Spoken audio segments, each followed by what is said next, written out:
Had an opportunity to power up the Zvezda docking system on the aft port of the tower. Expedition 40 crew members Alexander Gerst of the European Space Agency and Alexander Skvortsov of the Russian Federal Space Agency, Roscosmos, are inside the Zvezda. They are monitoring systems on a control panel. They are seeing the systems of the automated transfer vehicle relay information to have a second set of eyes for the precise alignment of the forward docking probe on the Georges Lemaitre with the aft docking port of the Zvezda service module to make sure everything is in good shape.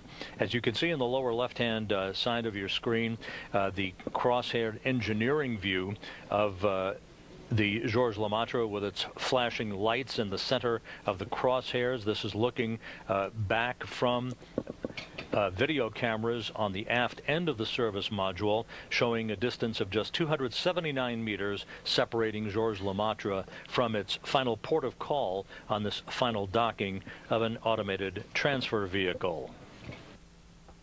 Once the green light is given by flight controllers around the world for Georges Lemaitre to depart this so-called S3 hold point that will occur at about 7:42 Central Time, is given by flight controllers around the world for Georges Lemaitre to depart this so-called S3 hold point that will occur at about 7:42 Central Time this morning.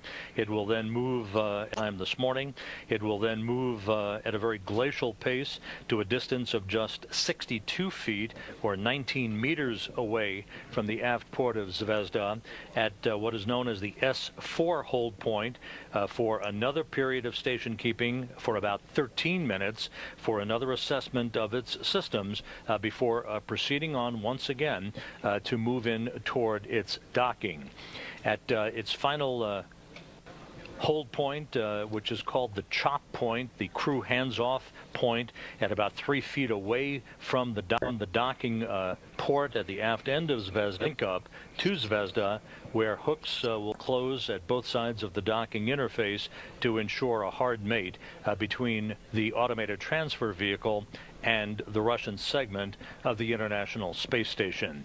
That will conclude for today all of the activities associated with the arrival of the automated transfer vehicle. In the wee hours of Wednesday morning, Alexander Gerst and Alexander Skvortsov will perform leak checks at the docking interface between Georges Lemaitre and the Zvezda service module, link up to Zvezda, where hooks will be installing clamps and then extending air scrubbing equipment into the ATV for a full day of cleansing of its atmosphere following its 2-week trek from the launch pad to its port of call at the International Space Station.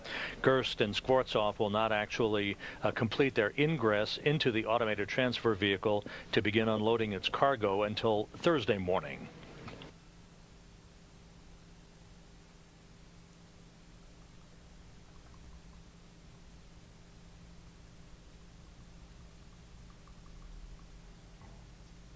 So yeah, today will only be the docking, but tomorrow they will start scrubbing. Today's arrival of Georges Lemaitre at the International Space Station begins an extremely busy week of high-profile operational activity for the crew and for international flight control teams around the world. This arrival of the Georges Lemaitre again brings some 7.5 tons of food, fuel, and supplies to the crew on board the International Space Station. That crew also involved in the final loading of trash on the Orbital Sciences Cygnus cargo craft that arrived at the International Space Station back in July. There's a view of Expedition 40 Commander Steve Swanson in the Kibo module of the International Space Station, where he and Reed Wiseman have been working on a variety of activities, including the some test runs with the Spheres satellites that will be used for other data collection later in the week. Swanson also was busy in the Destiny laboratory of the International Space Station earlier today in the deep overnight hours, continuing to install upgraded hardware and mobility components, as they are called, for the Robonaut, the humanoid robot that resides in the Destiny laboratory, for additional testing of that final approach team component in the days and weeks ahead. at this time. And we're at narrow angle. Later in the week, as mentioned earlier, the Cygnus cargo craft that is attached to the Earth-facing port of the Harmony module of the International Space Station since its arrival about a month ago.